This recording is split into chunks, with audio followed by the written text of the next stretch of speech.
Bonjour et bienvenue à notre dernière étude de l'année du jeudi matin. Nous terminons donc cette étude sur un thème assez fort dans la continuité de ce qu'on a pu étudier ces derniers mois pendant toute cette période particulière dans le cadre des cours à travers le Zoom.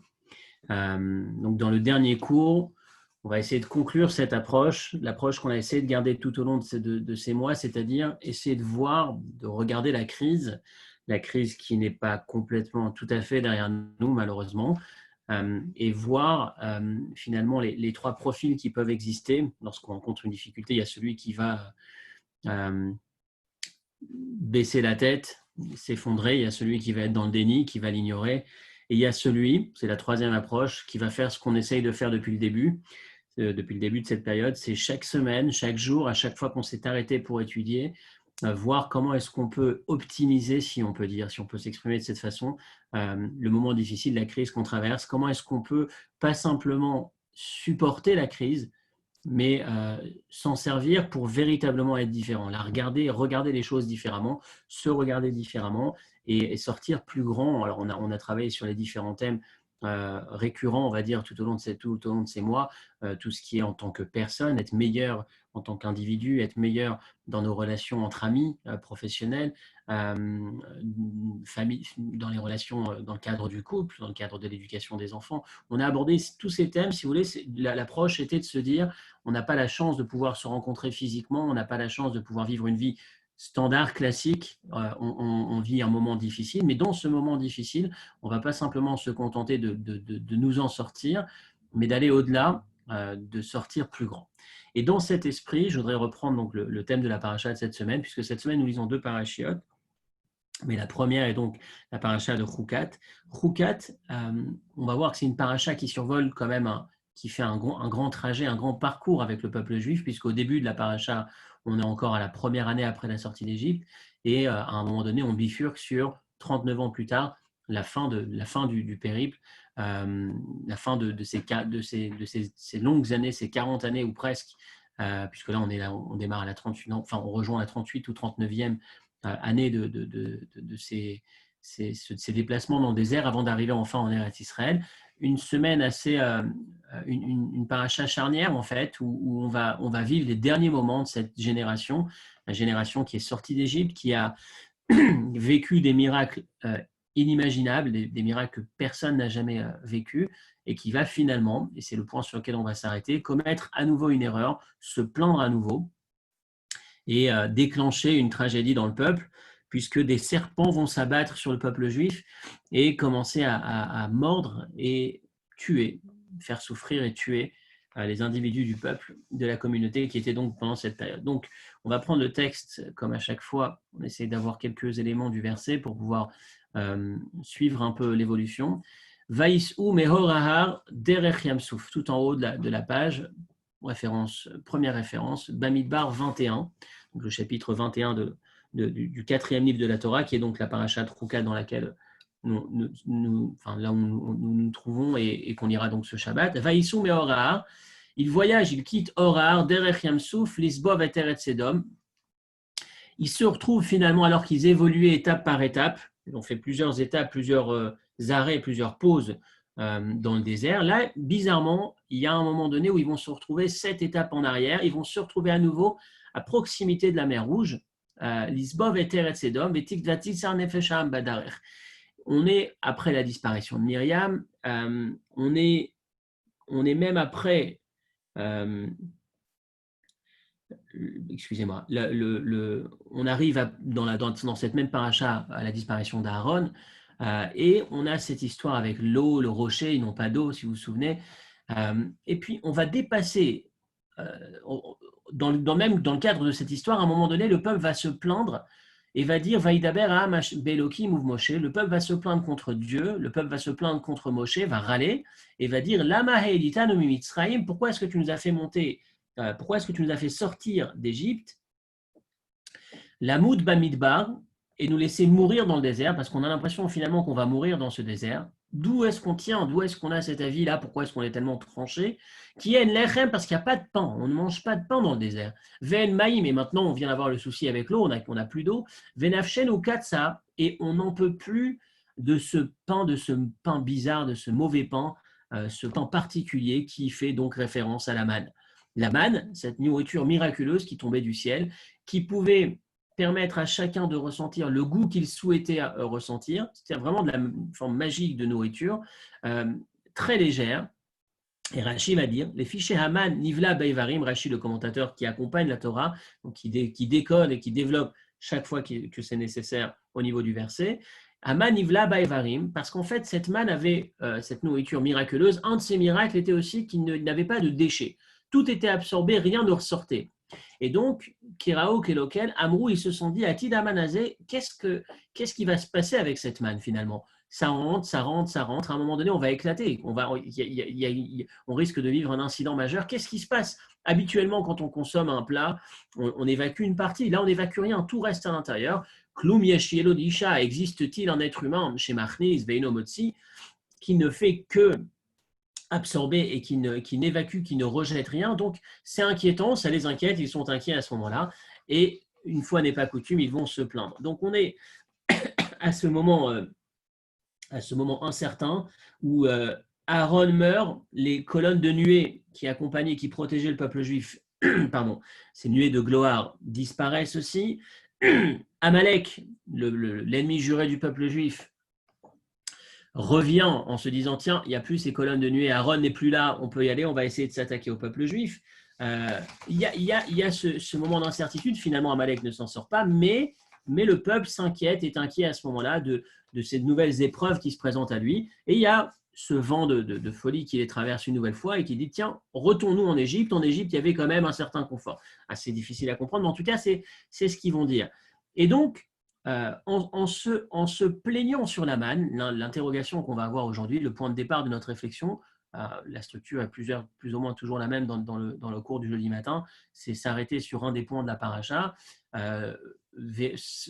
être interpellé par des anomalies, enfin des difficultés qu'on pourrait avoir à la lecture de ce texte, et à partir de ces questions, aboutir sur une réponse qui généralement se décline en deux voies, deux niveaux de réponse, si on peut dire, avec des leçons ou une implication, une inspiration pour nous, semaine après semaine, de cette paracha, de cette lecture de paracha, pour laquelle la plupart du temps, on se souvient de l'histoire, on l'a déjà lu, mais qui, chaque année, va nous permettre de nous travailler, de nous renforcer sur un point. Donc, la structure de ce cours, c'est plus ou moins une question, deux réponses. C'est donc une série de questions. Là, on va être dans les difficultés. La difficulté du moment, c'est déjà, point de départ, pourquoi? Qu'est-ce qui ne va pas? Pourquoi est-ce qu'ils se plaignent? Ça fait 38 ans qu'ils mangent de la manne, tout s'est bien passé. Pourquoi est-ce qu'ici, précisément, ils décident de se plaindre de la manne? Alors, encore une fois, on introduit l'histoire, le contexte, on va dire. Donc, pourquoi est-ce qu'ils se plaignent? Ce n'est pas encore la vraie question. La difficulté qu'on va avoir, c'est la suite de l'histoire. Mais reprenons l'histoire. Donc, ils se plaignent, qu'est-ce qui ne va pas dans cette manne? On vient de lire le Rashi qui dit que finalement, la problématique de la manne, c'est qu'on n'évacue rien. Et pourquoi est-ce que c'est maintenant que ça pose un problème? Pourquoi est-ce que 38 ans avant, pendant 38 ans, ça ne posait pas de problème? Et c'est maintenant qu'il se réveille. Le Or HaChaim va nous dire, Venafshenu katsa, les tzad asibu shel eretz edom et katsa nafsham baderech. Effectivement, comme ils étaient en train de s'épuiser en faisant un tour, un détour, on va dire, dans le désert, ils commençaient à se sentir fatigués. Ils se sont dit, pourquoi est-ce qu'on est fatigué à ce point? Rajoute, ils se sont dit que c'est probablement la cause et la manne, parce qu'habituellement, lorsqu'on voyage, lorsqu'on entreprend un long voyage, lorsqu'on va se fatiguer sur la route, on a tendance à manger des aliments qui vont avoir du mal à se digérer. On va prendre un peu de temps, de manière à se sentir, à puiser de l'énergie de cette alimentation pendant tout au long de ce voyage, de ce périple, alors que là, la manne étant légère, elle se digère très facilement. Ils se sont dit que c'est peut-être pour ça qu'ils se sentent affaiblis, fatigués. Veuillez m'excuser à nouveau de ces dérangements, on avance. En marchant, finalement, la manne se digérait facilement et ils ont à nouveau faim. Et donc, si on prend une alimentation qui est plus difficile à digérer, ben finalement, le temps de digestion va faire que, en tout cas c'est l'approche que nous donne Rashi, va faire que, au fur et à mesure, ils vont pouvoir puiser de l'énergie, se nourrir tout au long de leur voyage. Alors que cette manne-là, qui se digérait facilement, et ben finalement, va leur donner cette sensation de fatigue. En tout cas, c'est leur interprétation. Et ils se sont dit que c'est peut-être pour ça qu'on se sent fatigué. C'est pour ça qu'ils se plaignent contre la manne. Ils ne veulent plus de cette manne. Voilà une explication simple. Pourquoi est-ce qu'ils se plaignent? Et là, on va avancer sur la suite de l'histoire. Et c'est là la partie compliquée du jour, l'interrogation qu'on va avoir. Elle se porte sur le verset qui suit. Vaishlach Hashem ba'am et tanechashim aserafim. Dieu envoie des serpents qui vont brûler, qui vont détruire le peuple juif, puisque beaucoup vont mourir à ce moment-là. Et une fois que cet épisode est terminé, que le mal a frappé, que le peuple une forme de prise de conscience et que Dieu se tourne vers Moshe, se tourne vers Dieu pour faire en sorte que ça cesse, Dieu va dire à Moshe, regarde ce que tu vas faire. Aselecha saraf, prépare, fabrique-toi un serpent à partir donc un faux serpent, un serpent à partir du cuivre. Vesim moto anes, mets-le sur un mât, sur un bâton élevé de manière à ce qu'il soit visible de loin en hauteur.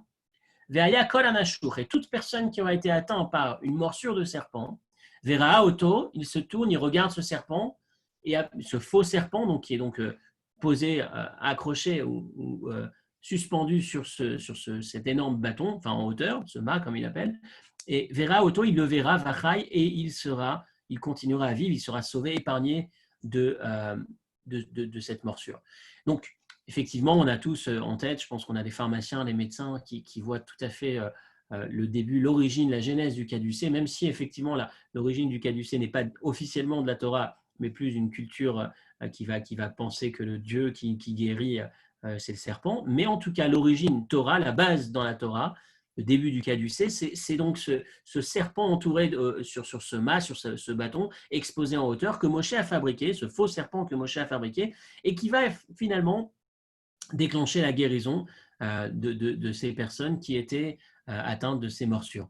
Et donc, si on s'arrête un instant dessus, alors forcément, il y a tout un rapprochement à faire avec la période qu'on vit, où effectivement, actuellement, on est entouré de ce symbole, que ce soit l'Organisation mondiale de la santé, que ce soit la pharmacie, les hôpitaux, tout le milieu médical finalement. On est constamment exposé, si on peut dire, au caducée. Et donc, forcément, avec la paracha de la semaine, on trouve, il y a directement de quoi réfléchir. Mais réfléchissons, poussons un tout petit peu la réflexion. Quel est le sens de ce que Dieu fait lorsqu'il demande à Moshe de fabriquer un serpent et que le peuple le regarde et qu'il puisse trouver la guérison? Depuis quand, voilà la question du jour, enfin la réflexion de notre étude, comment est-ce qu'un serpent, en regardant un serpent, on peut obtenir la réparation, la guérison? Pourquoi? Comment? Pourquoi le serpent? Quel est le sens de la question? On va voir qu'elle est plus qu'une simple question.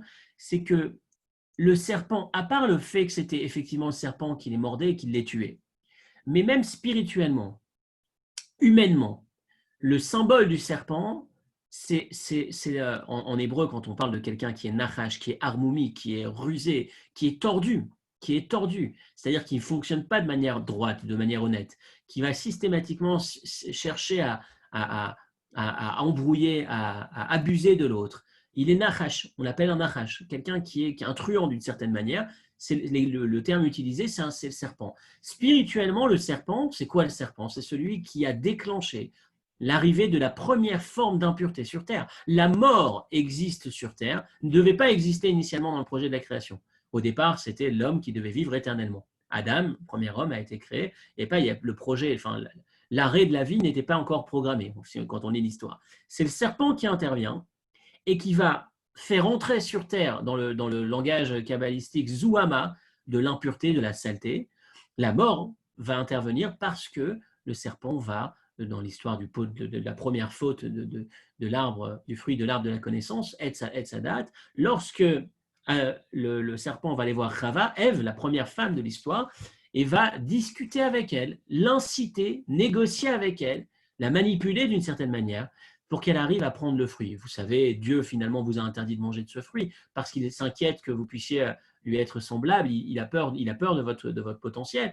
Mais finalement, vous verrez, vous goûtez, il n'y a aucun souci. Vous verrez, il n'y aura rien. Au contraire, vous arriverez à connaître le bien, le mal. Vous aurez la connaissance. C'est tout à fait louable. Et finalement, il va négocier jusqu'à ce que finalement elle tombe. Le nachash, le symbole du serpent, c'est véritablement euh, humainement négatif, spirituellement négatif, la source, la racine de l'impureté et de la mort.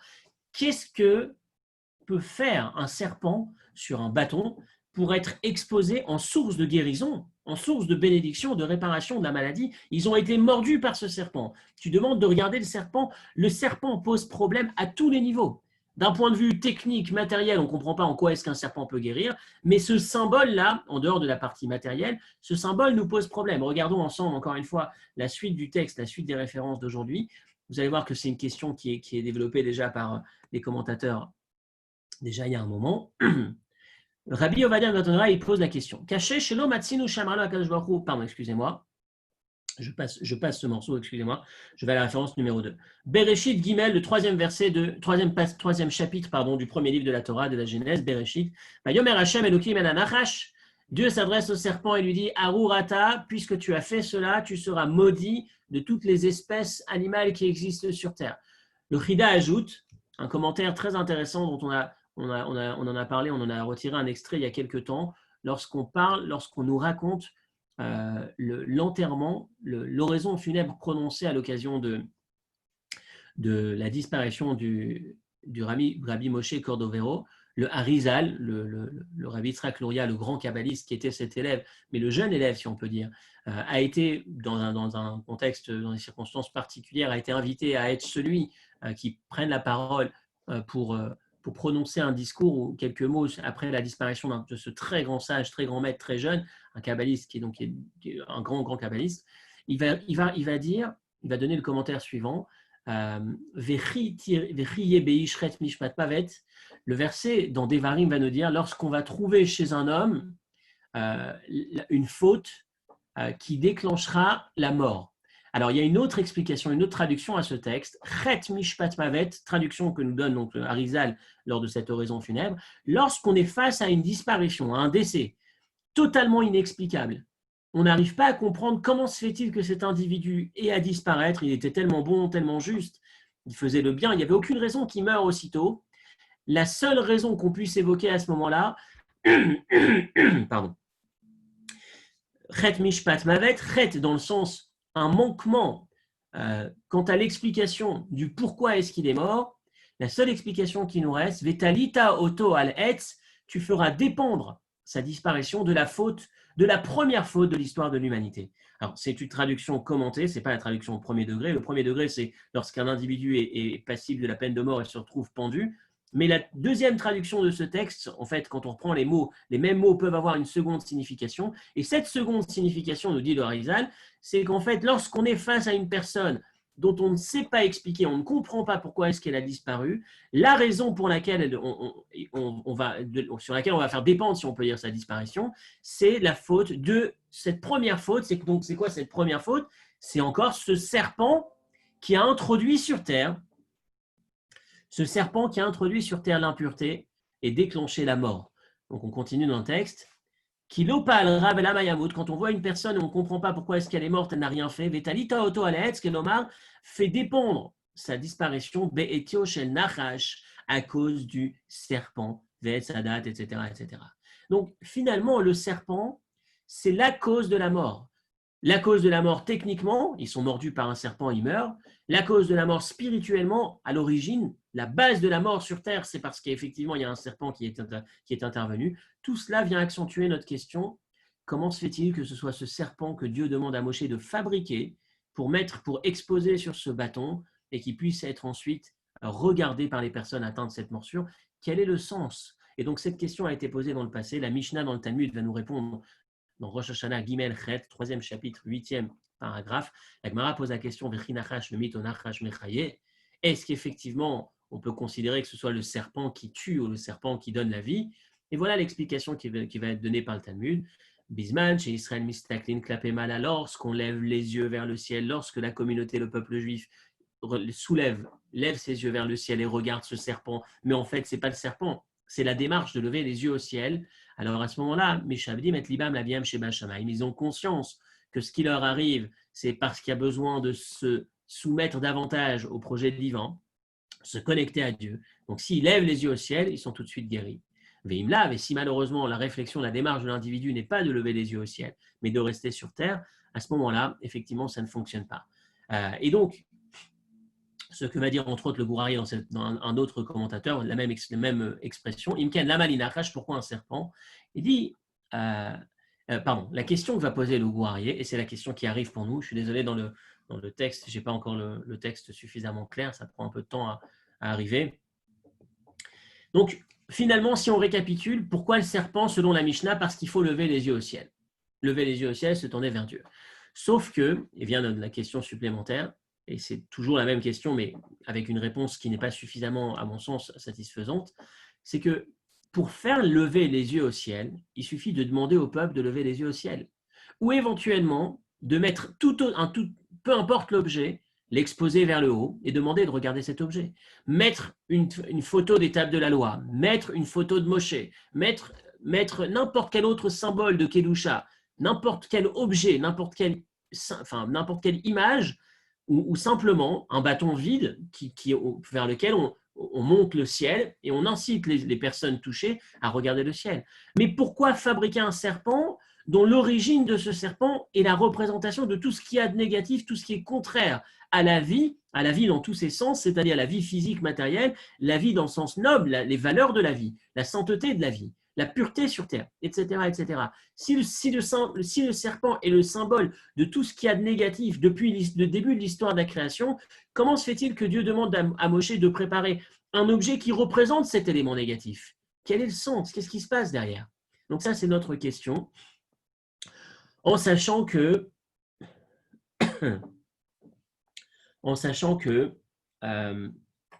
excusez-moi,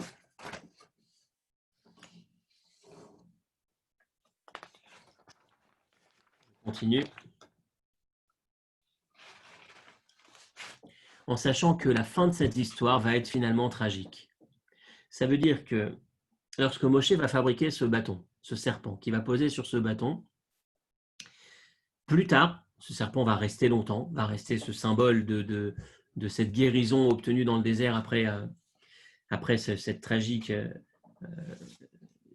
poussée ou sortie de serpent qui tuait partout. On va se retrouver avec ce serpent qui va rester et qui va causer un dérapage très important, puisque finalement, le peuple juif va commencer à croire que la source de la guérison n'est plus Dieu, mais le serpent.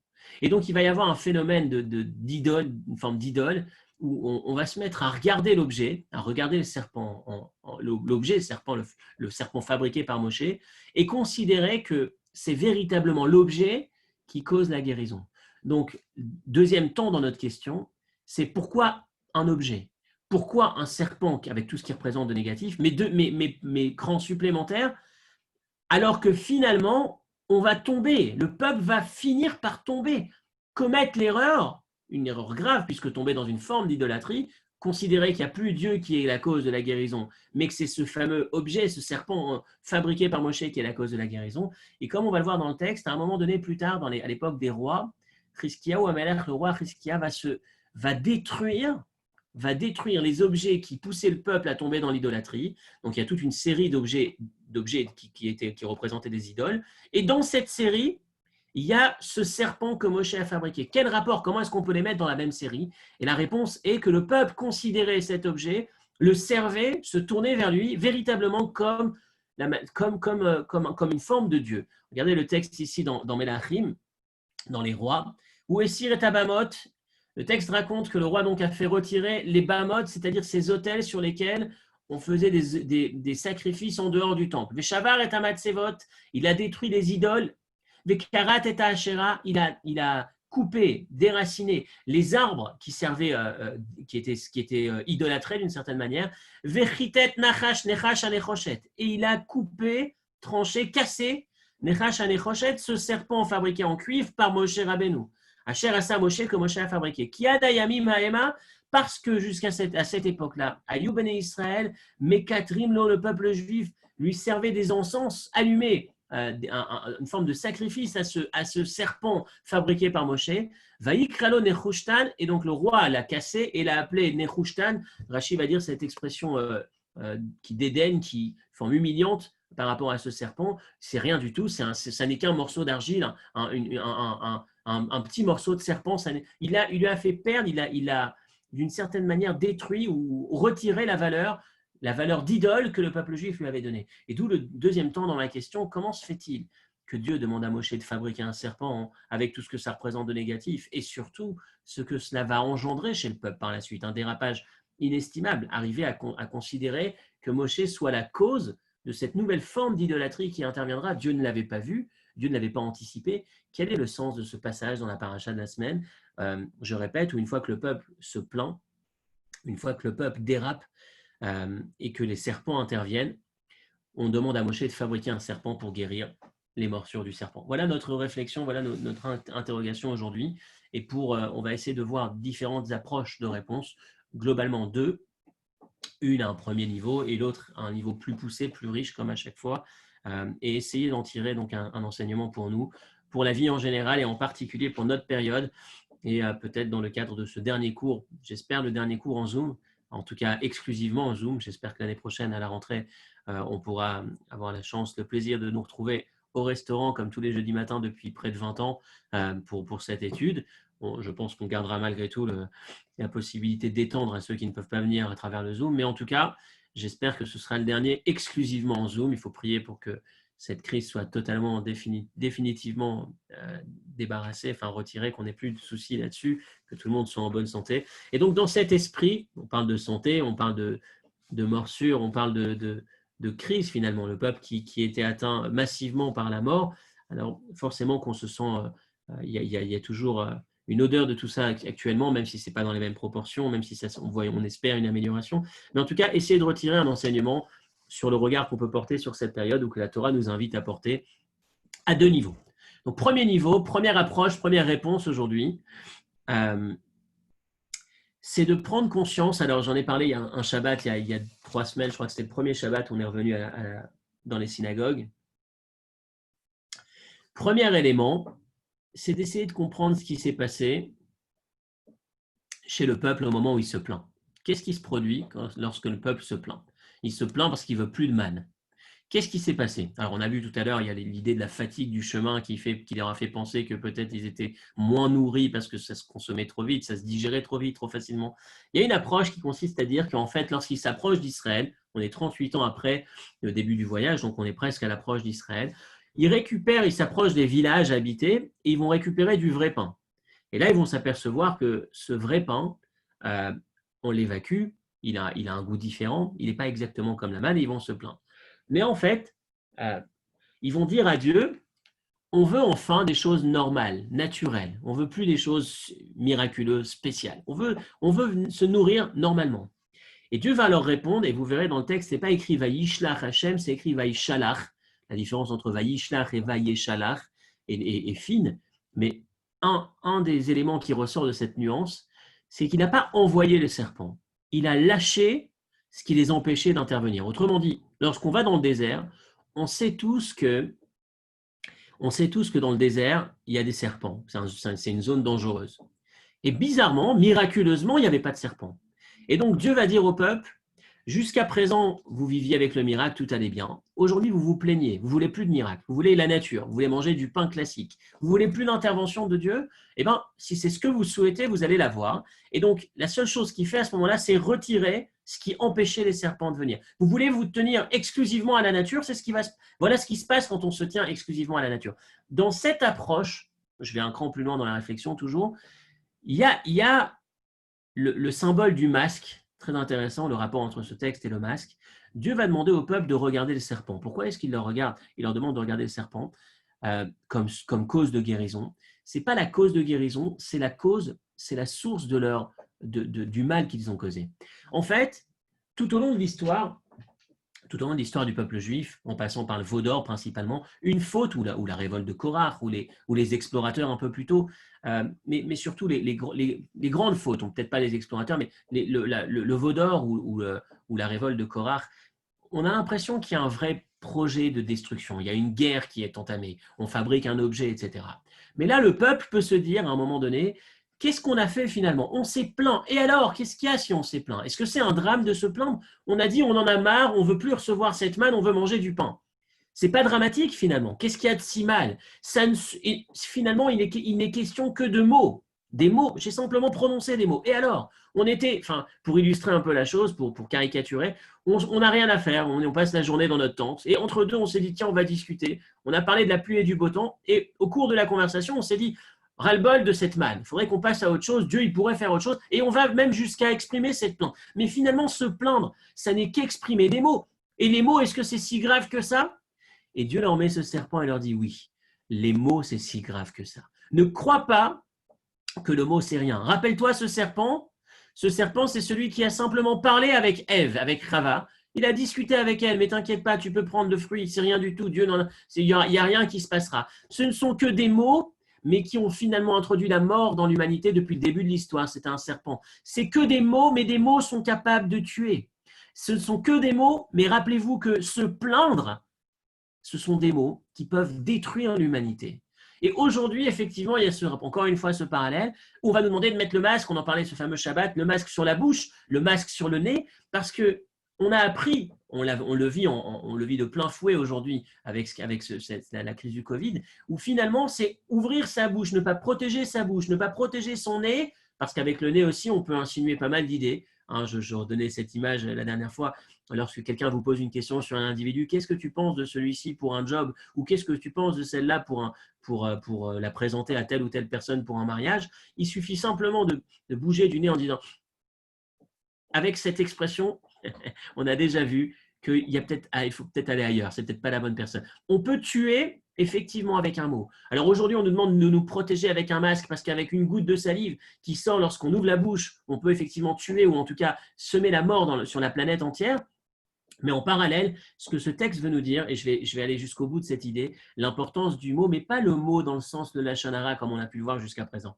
Mais dans les autres études, quand on parle de la bouche et des mots, on fait beaucoup référence au lachon hara. Aujourd'hui, c'est dans une autre direction que je vais vous emmener, c'est dans la direction du mot, de l'expression de l'ingratitude, du mot de se plaindre, du mot où on oublie de prononcer un mot de reconnaissance et au lieu de justement de reconnaissance, on oublie la reconnaissance, on se focalise sur ce qui ne va pas et on exprime ce mot, on se plaint. Et c'est ce qui s'exprime dans cette paracha. Ils vont se plaindre alors qu'il y avait de quoi alors qu'il y avait de quoi être reconnaissant. Vous avez la nourriture miraculeuse. Dieu s'occupe de vous, il vous donne ce qu'il y a de mieux et vous trouvez le moyen de vous plaindre. Vous croyez que c'est rien, mais ça n'est pas rien. Le symbole de ce serpent, je reprends l'idée du serpent que Moshe va fabriquer. C'est pour rappeler à l'individu l'importance du mot, l'impact du mot. Et j'aime beaucoup cette idée, je ne sais pas si je vais bien la traduire de l'hébreu, mais en gros l'idée, c'est une phrase qui dit que ce n'est pas la misère qui fait que l'individu se plaint, mais c'est l'individu qui se plaint qui crée la misère. C'est-à-dire que c'est à force de se plaindre, que l'on crée et que l'on développe cette misère autour de nous. À force de se voir victime, à force d'être incapable de mettre le doigt sur ce qui va, à force de passer à côté la reconnaissance, l'expression de la gratitude sur ce qui va et simplement dire à Dieu, non, j'ignore tout ce que tu as fait de bien pour moi. La seule chose, c'est cette manne, elle n'est pas capable, je n'évacue pas, je n'ai pas l'impression d'avoir mangé du pain, je me plains. Ces mots-là, et c'est le symbole de ce serpent dans notre première explication, ces mots-là sont la source de la mort, sont dramatiques. Et donc prendre conscience effectivement, que c'est important d'investir de l'énergie. Et j'ajoute toujours sur ce point une dimension supplémentaire, c'est que ça n'est jamais automatique ce que je viens de dire. Ça n'est jamais automatique. S'arrêter, écoutez bien, parce qu'on a tendance, quand je le présente de cette manière, on se dit, bon, finalement, c'est vrai, oui, il faut exprimer de la gratitude, il faut savoir être reconnaissant, il ne faut pas se plaindre. Non, ça n'est jamais automatique, ça nécessite un travail constant. En sortant de ce cours, si vous voulez, dans notre première partie du cours, première leçon, premier enseignement, première réponse, le message avec lequel il faut sortir, c'est que c'est un travail au jour le jour que l'on doit cultiver, ça n'est jamais automatique. Un peu comme ma phrase qui dit, j'avais l'habitude de dire, les gens disent on se marie, ça marche, et je dis on se marie, ça ne marche pas, on travaille, ça marche. Considérer que se marier, c'est automatiquement, ça va fonctionner, c'est impossible puisque ça ne peut pas fonctionner s'il n'y a pas cette conscience d'effort à fournir, de réflexion, de décodage, enfin, je ne vais pas reprendre le cours dessus, mais voilà, il y a cette notion que c'est un effort constant, une réflexion permanente pour arriver à ce que ça fonctionne. On va retrouver exactement l'équivalent. Le Rambam Maïmonide va dire la joie être joyeux, c'est pas automatique, c'est un travail constant, c'est un investissement, ce sont des efforts, une philosophie de vie à adopter qui nécessite un investissement quotidien. Et bien de la même manière, ce qu'on est en train de voir avec ce symbole du serpent que Moshe met en haut et demande au peuple juif de regarder, c'est systématiquement se rappeler qu'il y a un travail à fournir, un investissement à mettre en œuvre tous les jours pour arriver à nous focaliser sur ce qui va et exprimer cette gratitude et à travers cela avoir une vie d'une qualité complètement différente et surtout pas simplement jeter des mots en se disant finalement ce ne sont que des mots qui vont simplement semer le chaos, une forme de dépression sur soi et son entourage, à être en permanence en train de se plaindre. Combien c'est difficile d'entendre en permanence ça ne va pas, je ne vais pas, ou il y a ça qui ne va pas, et pourquoi est-ce qu'il ne me ferait pas cela, etc. etc.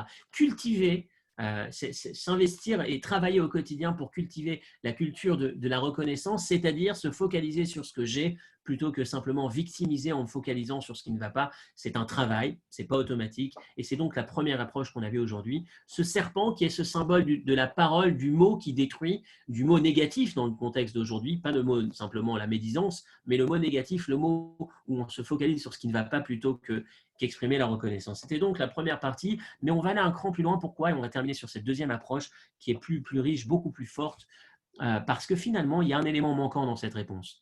C'est que le serpent que le peuple était invité à regarder, c'était simplement pour se rappeler de la faute, de l'erreur qu'ils avaient commise dans la première approche. Or, lorsqu'on lit le texte, on a l'impression que Dieu demande au peuple de regarder le serpent pour trouver la cause de la guérison, pas la cause du défaut, de l'erreur qu'ils ont commise, mais de la guérison. Et c'est en cela on va devoir aller sur l'explication du deuxième niveau, j'ai envie de dire, plus poussé. Mais juste avant, je lis le texte avec vous. Regardez la référence numéro 3. Le résumé de notre première explication. Yavo Nachash Diba. Le serpent qui a été celui qui a fait en premier un mot négatif, qui a eu ce mot négatif lorsqu'il parlait avec Rava et qui a déclenché par la suite tout ce qu'on connaît, Veipara Mimotsie Diba, et qu'il aille atteindre, qu'il aille réparer ou atteindre ceux qui, à nouveau, ont eu un mot négatif en se plaignant sur la manne, en se plaignant en permanence, en cultivant la culture de la victimisation ou de râler en permanence. Et le serpent qui rampe sur terre, et peu importe ce qu'il goûte, ça a le goût de la terre, parce qu'il a toujours sa tête sur la terre, et va toucher au peuple juif, va atteindre le peuple juif qui exprime cette ingratitude, qui avait de la nourriture qui avait toujours le même goût. En tout cas, c'est ce qu'ils ont souhaité dire. On mange toujours la même manne, alors qu'en vérité, cette manne, au contraire, Mishtane Lahem les Kamateamim, elle avait tous les goûts qu'ils souhaitaient avoir. Il suffisait juste de le décider et cette nourriture était capable de leur procurer ce goût. Donc, dans notre première partie du cours, on a fini. On va maintenant à cette seconde partie très, très forte. Vraiment, pour ceux qui ont envie de décrocher ces moments de raccrocher, ou ceux qui ont décroché ces moments de raccrocher, parce que je pense que la dernière partie est vraiment le point culminant que devrait nous déclencher cette période, la période Covid, ou j'espère post-Covid, qu'on espère voir très vite, à partir de l'enseignement, un enseignement très, très riche de ce passage de la paracha. Vous connaissez certainement l'histoire de Nathan Sharansky, qui était en Russie, une histoire connue, il l'a raconté lui-même lorsqu'il était invité, si ma mémoire est bonne, à New York il y a quelques années. Il est jeté en prison dans les prisons soviétiques parce qu'il incarne la volonté des droits, de mettre en place les droits de l'homme, la liberté individuelle. Il veut repartir en Israël. Il fait sa demande pour partir en Israël et il va se retrouver pendant une décennie ou un peu plus condamné à rester en prison dans des conditions terribles, de travaux forcés, d'isolement, enfin un vrai cauchemar il a vécu là-bas. Et à un moment donné, sa femme qui avait réussi à partir en Israël avant lui va lui faire parvenir dans sa cellule un petit livre de psaumes qui va prendre, essayer de retranscrire jour après jour dans son isolement, dans sa cellule, comme il est écrit en très petit, il se met à l'écrire en grand sur des feuilles, enfin je ne sais pas exactement dans quel contexte ça s'est produit, mais en tout cas, de cette manière, il lit ses psaumes et il essaye de s'en imprégner. Mais sans véritablement bien comprendre, il ne comprend pas bien l'hébreu à ce moment-là. Et à un moment donné, il tombe sur le psaume 23, Gam Kieler Beget Salmavet, lorsque je marcherai dans les vallées de la mort, Lo irara qui Ataï m'a dit, rien de mal ne m'arrivera, qui Ataï m'a dit, car toi, Dieu, tu es avec moi. Et lorsqu'il s'arrête sur cette phrase, Kiata Imadi, il a une toute nouvelle perception de la vie, de sa vie, de ses conditions en cellule, en prison, qui va intervenir, qui va le frapper et qui va lui permettre de s'accrocher à elle jusqu'à ce qu'il sorte et qu'il puisse arriver en Israël. À quoi est-ce qu'il prend conscience? À cet instant, il dit Kiata Imadi. En fait, j'ai l'impression que ces communistes m'ont jeté en prison. J'ai l'impression que ce sont eux qui détiennent mon destin, que c'est eux qui m'enferment en prison. Mais non, Kiata, il m'a dit, Dieu, t'es toujours avec moi. Tu ne m'as jamais quitté. En fait, c'est toi qui es derrière tout ça. Et si tu es derrière, je ne suis pas seul. Il y a forcément du bon derrière. Et donc, je m'accroche à ça. Je me mets à regarder le soldat qui m'enferme en prison, plus comme étant la cause, le seul détenteur de mon avenir, mais en fait comme un simple pion qui n'a absolument aucun pouvoir sur moi. Et donc, qui est au service, si on peut dire, du Créateur, dans une cause certes négative, en tout cas qui apparaît négative, mais il n'a pas un pouvoir autonome. Tout est dans cette phrase. Le mal n'a pas de pouvoir autonome. Il n'existe pas par lui-même. Il y a toujours systématiquement Dieu qui est derrière, pas Dieu qui est derrière le mal, comme on pourrait le lire au premier degré, qui veut du mal, qui fait du mal, mais non, Dieu qui ne veut que du bien. Et qui est forcément derrière tous les éléments qui existent. Je ne donne plus de pouvoir au serpent. Je prends ce serpent, je fabrique un serpent et je le place en haut. Et Dieu me demande de lever les yeux au ciel, pas simplement au ciel, comme on l'a dit tout à l'heure, vers Dieu. Pourquoi avoir besoin de placer un serpent si c'est comme ça? Non, Dieu me demande de regarder ce même serpent tel qu'il est vu par lui. C'est-à-dire, rappelle-toi, Dieu nous dit, rappelle-toi que ce qui peut arriver sur terre, qui a l'air d'être la source ou la cause d'un mal, en vérité, c'est Dieu qui est derrière. Et par définition, ce Dieu, dans ce même élément, si je sais le regarder du point de vue du Créateur, il n'est pas source de mal. Il apparaît comme du mal, il apparaît comme du mal, mais il n'est pas mal. Je vais vous expliquer, on va aller un peu plus loin dans la réflexion, et on va retrouver la même chose dans le Covid, même si je ne suis pas médecin, et qu'on a parmi nous des personnes plus à même de développer, mais la manière de créer l'antidote du serpent, de la morsure du serpent, le sérum qui va permettre justement à une personne atteinte de morsure de pouvoir s'en sortir. Encore une fois, sans être expert, si j'ai bien compris, lorsqu'une personne est atteinte et s'est fait toucher par un serpent, on va lui demander de détecter, de rapporter l'information essentielle, quel type de serpent c'était. Parce que derrière ça, qu'est-ce qu'on va faire? On va utiliser, en fonction du serpent que c'était, on va utiliser un morceau de sa morsure, enfin ça a été créé pour fabriquer ce sérum, cet antidote, et finalement, on va injecter de ce mal chez l'animal, dans un premier temps, qui va ensuite développer des anticorps. On le voit parfaitement c'est le sujet actuel, finalement. Pour créer un vaccin ou pour créer la guérison du virus, c'est finalement utiliser ce virus, l'ingérer en petite dose, de manière à ce que le corps puisse développer des anticorps et qu'ensuite on puisse utiliser donc ces anticorps, ce qui va être créé pour ensuite l'injecter chez la personne atteinte qui va ensuite pouvoir s'en sortir. D'une certaine manière, ce qu'on est en train de dire, c'est que le même serpent qui est la cause de la morsure et de la mort, si je cherche bien dans ce même serpent, j'ai la guérison qui s'y trouve. Si je sais regarder ce serpent du point de vue de Dieu, et pas du point de vue de ce qui m'a l'air en bas, c'est-à-dire tout à fait autonome comme étant potentiellement la cause d'une destruction. Mais non, il n'est absolument pas ça. Il y a toujours le Créateur derrière. C'est toujours géré, encadré par le Créateur qui n'a comme seul projet pour nous du bien. Effectivement, ça se manifeste de manière difficile, mais je dois être capable de passer au troisième stade pour reprendre mon introduction tout à l'heure. Dans l'introduction tout à l'heure, j'ai dit qu'il y avait trois façons de regarder une difficulté. La première, c'est de considérer de rester simplement, de déprimer, de baisser les bras et de se trouver victime de cette difficulté. La seconde, c'est de vivre dans le déni, ce qui n'est absolument pas une solution, d'ignorer la difficulté. La troisième, c'est d'utiliser la difficulté et de découvrir impérativement, obligatoirement, enfin, de se contraindre à découvrir, si on peut dire, l'opportunité qui s'y cache. Lorsque je regarde ce serpent tel qu'il est vu par Dieu, alors l'Admour Hazaken qui développe cette idée va apporter une preuve du Midrash qui dit que Nachash, le Satan et Pénina, alors je vous donne un exemple, je traduis ce texte, le Satan, lorsqu'on a le Midrash rapporte la parabole suivante. C'est un roi qui voulait tester son fils, le prince. Donc il considère que le prince est un bon garçon, qui a reçu une bonne éducation, qui est bien élevé, mais en même temps il vit au palais, donc il a tout le confort qu'il faut. Il veut s'assurer, le père, que ce fils est bien digne d'être le prince et l'héritier de la royauté. Finalement, est-ce qu'il est vraiment bon ou pas? Est-ce qu'il a vraiment ces valeurs ancrées en lui ou pas, suffisamment ancrées? Et donc, il va payer une prostituée pour aller séduire son fils. Maintenant, cette prostituée, c'est une connaissance, c'est une personne que le roi connaît. Imaginez-vous que c'est même une amie du roi. Euh, Imaginez-vous que le roi combat la prostitution dans son royaume. C'est totalement interdit. Chaque fois qu'il y a une prostituée ou de la prostitution qui se développe, c'est un procès, etc., etc. Mais il va aller voir cet ami et il va lui dire, je t'en prie, je veux que tu séduises, que tu tentes mon fils. Je voudrais voir, est-ce qu'il va résister ou pas. Donc, dans ce projet, on a l'air de rencontrer un obstacle au projet du roi. Le projet politique, c'est pas de prostitution. Mais là, on a une personne qui est payée par le roi, qui est payée pour véritablement jouer véritablement ce rôle, pas pour faire semblant. Parce que si je fais semblant, je n'ai pas rempli ma fonction. J'ai été payé pour vraiment tenter, tester ce prince. Donc, finalement, je vais réaliser cet élément pour lequel le roi m'a payé, alors que lui-même est totalement opposé à ces éléments-là.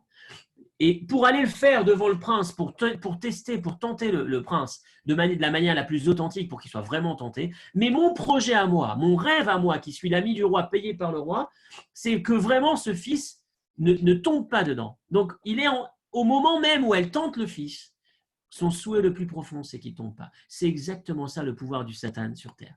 Alors qu'ailleurs, on pourrait considérer qu'il y a les forces du bien et les forces du mal qui aurait un pouvoir autonome. Selon la Torah, ça n'existe pas. Tout ce qui existe, c'est Dieu. Ce Nachash, ce serpent qu'on a l'air de voir comme la cause du négatif, en vérité, si je sais le redéfinir, si je sais le regarder du point de vue de Dieu, c'est-à-dire Dieu finalement qui lui donne l'existence dans une mission bien limitée, bien encadrée, simplement pour permettre à l'individu d'avoir une réflexion poussée et de développer un potentiel qu'il n'aurait jamais développé s'il n'avait pas été confronté à cette difficulté. Reprenez l'exemple du prince et vous avez exactement toutes les clés de la réponse à notre question. Dans le prince, on a une personne qui va tout faire pour piéger, qui va le faire sincèrement, qui va mettre tout son professionnalisme pour piéger, si on peut dire, et en étant digne de confiance, donc elle va le faire vraiment. Mais en même temps, au même moment, le souhait profond, c'est que ça ne puisse pas arriver, que le mal n'arrive pas. Et c'est exactement ce qui se passe. Je voudrais prendre avec vous ce texte et enfin terminer sur la portée, la puissance de cet enseignement, jusqu'où ça va, dans une retranscription contemporaine. Le texte, l'écoutez Torah, Chukat. Lorsqu'une personne, malheureusement, est confrontée à une épreuve. Chez Raoult, il pourrait imaginer qu'en vérité, c'est du mal qui lui arrive. Mais si on creuse un petit peu, parce que en vérité, la racine de cette épreuve, de cet obstacle, c'est Dieu, et Dieu est que bon. Il n'y a pas de Dieu bon et de Dieu mauvais. Il n'y a pas de force du mal qui a un pouvoir autonome. Ça n'existe pas. C'est un mot qui a tellement de force. De Dieu, il n'y a jamais de mal qui sort. Et c'est ce qui est représenté par ce serpent fabriqué en cuivre par Moshe qu'il fallait placer en hauteur parce que l'objectif, c'est d'élever le mal vers le haut et de le regarder du point de vue du haut. Et dès qu'on change la perspective, on a une vision de la chose et un ressenti différent. Vous allez voir jusqu'où ça va. Et là, Yarshov est un Achash Bagbaaton et Mala. Il ne doit pas considérer que le serpent, c'est un mal qui a une source et une identité autonome, distincte et déconnectée du Créateur. Il n'y a pas de force du mal sur Terre, ça n'existe pas.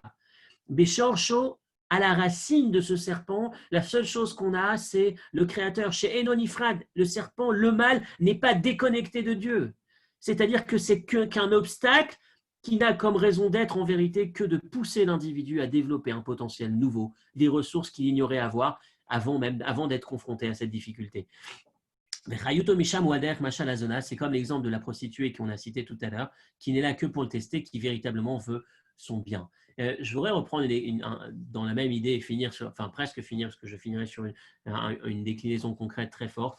Un mot que j'ai entendu dans sa formule hébreu avec un mémo technique sympathique, mais en français qui a tout autant de sens et de richesse. De manière générale, un individu réagit, le mécanisme qui se produit émotionnel ou psychologique chez un individu, c'est que lorsqu'il est confronté à un événement, cet événement va déclencher une émotion et cette émotion va déclencher une réaction. Ça, c'est le processus classique.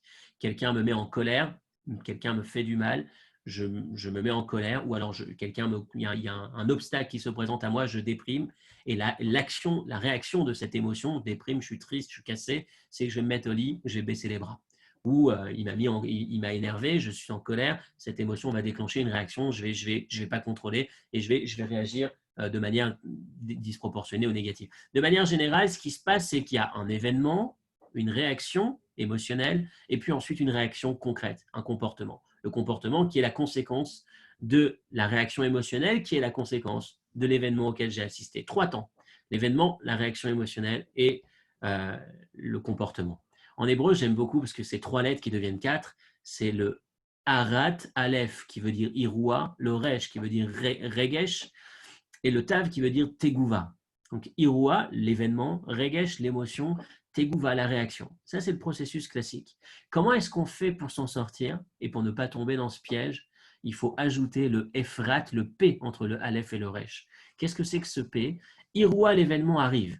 Le P, c'est Parshanout. Qu'est-ce qu'il entend par Parshanout? C'est-à-dire l'interprétation que je vais donner à cet événement. L'interprétation que je donne à l'événement que je viens de vivre, le regard que je vais porter va déclencher une toute autre émotion chez moi. Pour ceux qui ont suivi la série de cours, de conférences sur de l'inquiétude à la quiétude, sur justement se débarrasser des émotions négatives et comment développer ces émotions positives, c'est ce qui ressort dans la quasi-totalité, la trame de ce cours. À un moment donné, on n'est pas maître des événements qui se produisent, on est maître de la seconde où je vais analyser et interpréter l'événement qui se produit. Et cette interprétation va déclencher une réaction, d'abord une émotion, négative ou positive, donc différente, puis une réaction comportementale différente. Et c'est ce que l'on cherche à atteindre, et c'est ce symbole du serpent. Le serpent qui est mis en haut, c'est Dieu qui dit « Ne regarde pas le serpent avec une interprétation chaotique, défaitiste, négative. Regarde ce serpent comme moi je le vois, et d'un coup c'est optimiste, c'est positif, et forcément une réaction qui suit comportementale différente, émotionnelle et comportementale différente. C'est vraiment, pour moi, quand on prend, et c'est là où je disais en introduction qu'on est en plein dans la période actuelle. Il y a ceux qui ont passé cette crise, qui ont réussi à peine à passer, émotionnellement abattus, cassés. Il y a ceux qui sont dans le déni, ils n'ont pas vu de crise. Non, il n'y a rien eu. Et il y a ceux, et c'est ce que je souhaite que l'on fasse, et ce que j'ai essayé de faire tout au long de ce parcours, qui vont utiliser cette crise en se disant non, si elle est arrivée, si on a passé ce confinement, si on a eu à passer, et on est encore en train de passer ces difficultés, c'est qu'il y a des choses à sortir. Je ne peux pas sortir de cette crise de la même manière que je suis entré. Je suis obligé d'être différent, de sortir meilleur. C'est Dieu qui est derrière. Ce Dieu qui est derrière n'envoie pas simplement du mal. Il n'y a pas de mal qui existe tout seul. C'est simplement un élément qui va susciter chez moi une introspection, un travail qui va me permettre de développer des aptitudes, un potentiel que je n'utilisais pas jusque-là. Je vais devenir meilleur parce que je me sers de cette période. Je ne subis pas cette période. Je vis activement, j'utilise, j'optimise, si on peut dire, l'impact de cette période pour devenir différent, pour sortir différent. Je voudrais terminer avec cette note. Je pense que le Arat, Efrat, que j'ai cité, les 3 ou 4 lettres tout à l'heure, événement, émotion et réaction comportementale, ou alors si j'ai l'interprétation au milieu, je pense que c'est vraiment une perle, en tout cas un enseignement très fort pour le quotidien qu'on traverse et celui qu'on est malheureusement potentiellement emmené à traverser à l'avenir dans différentes situations. Mais juste terminer par une note du rabbi précédent extraordinaire, vraiment extraordinaire, et ce sera ma conclusion aujourd'hui. Je vais vous mettre le texte, je ne vais pas le lire parce qu'il est un peu tard, en tout cas je vais vous le traverser rapidement en diagonale. Le contexte de ce texte, c'est le dernier texte qui est en Baltorat Menachem, Tafshin Chafset. Donc le contexte de ce texte, c'est le rabbi précédent qui est en Russie, qui a été accusé d'un tas de crimes et on lui annonce qu'il va être tué. La peine de mort a été actée, validée pour lui. Il entre en cellule. Tout au long de cette nuit, il va entendre des coups de feu, puisqu'on exécute les prisonniers les uns après les autres. Donc sa sentence, c'est qu'il va être tué lui aussi, incessamment sous peu. On va jouer de lui. Finalement, miraculeusement, c'était entre le 3 Tammuz et donc le 12 et le 13 Tammuz, Shabbat et dimanche, c'est l'événement de cette libération. Dans un premier temps, ce décret de peine de mort a été transformé en année d'esclavage, de travaux forcés. Et puis ensuite, miraculeusement, une libération qui par la suite va l'emmener à pouvoir se sauver, s'enfuir aux États-Unis et développer la suite du mouvement Chabad aux États-Unis. À un moment donné, il est dans cette cellule et le rabbi précédent prend des notes, ce qu'on appelle des réchimot. Il a un genre de journal qui tient dans lequel il va noter ce qu'il vit. Il va citer cette phrase, il va dire « En prison, on ne connaît pas l'heure. Les communistes voulaient nous détruire, nous retirer totalement toute humanité de nous-mêmes, nous considérer comme des objets, et donc on ne connaît pas l'heure. il y a de montres nulle part, il n'y a pas d'accès sur le soleil, il n'y a pas de fenêtre. Et en fait, on ne connaît l'heure que par les cris que les gardiens vont émettre. Leur déjeuner, petit déjeuner, c'est l'heure de la pause, enfin la pause, je ne sais pas, la sieste, la course, je ne sais pas ce qu'ils faisaient. En tout cas, c'est simplement à entendre les cris qu'on connaissait la montre. Il raconte ça comme un élément de tragique, de déshumanisation de l'individu qui a été fait justement dans ces prisons soviétiques. Donc il raconte, il écrit tout ça, je vous le lis rapidement. Euh, mais sa père Odot Seder Anaga, voilà comment se passait la prison. En Moreshaon, il n'y a pas de montre. Rakalpia Kruzim, c'est lorsqu'on entend les cris levez-vous, on distribue à manger, on va vous donner le plat chaud, la semoule, etc. Allez vous coucher. C'est comme ça qu'on connaissait les heures. Sans s'arrêter, dans la même phrase, écoutez bien, la suite de sa note est la suivante. Ita Midrash. Dans le Midrash, il a été rapporté. Uminaïn Yada Moshe. Comment est-ce que Moshe Rabbeinu sur le mont Sinaï savait quand est-ce que c'est le jour, quand est-ce que c'est la nuit? Lorsqu'il entendait les anges dire Kadosh, il savait que c'était le jour, parce que les jours, les anges disent Kadosh, Kadosh, Kadosh. Lorsqu'il les entendait dire Baruch, alors là, il savait que c'était la nuit, parce que la nuit, les anges disent Baruch. Et c'est vraiment incroyable ce texte. On a un homme qui est en prison dans les conditions humaines les pires. Il n'y a pas d'humanité. On les rend des objets, on les rend moins que rien. Le but, c'est une manœuvre psychologique. C'est volontaire, les manipuler, les considérer, leur retirer toute humanité d'eux-mêmes. Et cet homme, ce maître qui subit ça, il ne voit pas ça. Lui, il bifurque directement avec Moshe Rabbeinu sur le mont Sinaï, qui n'a pas de montre et qui est capable de voir l'heure en entendant les anges. Ça veut dire que son état d'esprit, en train de subir ce drame, cette violence incroyable, il était ailleurs. Il ne voyait pas ces hommes comme étant détenteurs de son destin. Le mal qu'il voulait lui faire, il l'ignorait totalement. Pas il l'ignorait sous forme de déni. Il était capable de voir qu'en vérité, le fait de ne pas avoir de montre et de ne pas pouvoir avoir l'heure, c'est pas lui qui me cause cela. C'est comme Moshe sur les anges, comme Moshe au Mont Sinaï. La même réalité qui peut être tellement dramatique, elle est vécue complètement autrement. Et je finis par ce mot, lorsque Yaakov se bat contre les anges d'Esav, l'ange va se battre avec lui, ils vont se battre.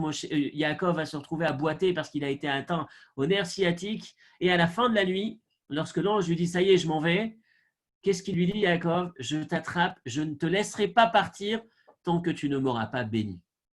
Lo hashalechacha ki im berartani. Je ne te laisserai pas partir tant que tu ne m'as pas béni. Qu'est-ce que ça veut dire? Il y a un ennemi, un antisémite qui vient, qui te frappe. Un ange qui se bat avec toi toute la nuit, qui t'empêche de vivre. Il s'en va le matin. Dis-lui, ouf, super, Baruch Hashem, tu t'en vas. Non, Yaakov, il lui dit, non, non, non, je veux te tenir, je ne te laisserai pas partir, je veux une bénédiction. Mais de quelle bénédiction? Quelle bénédiction tu vas recevoir d'un ennemi? De quelqu'un qui s'est battu avec toi toute la nuit?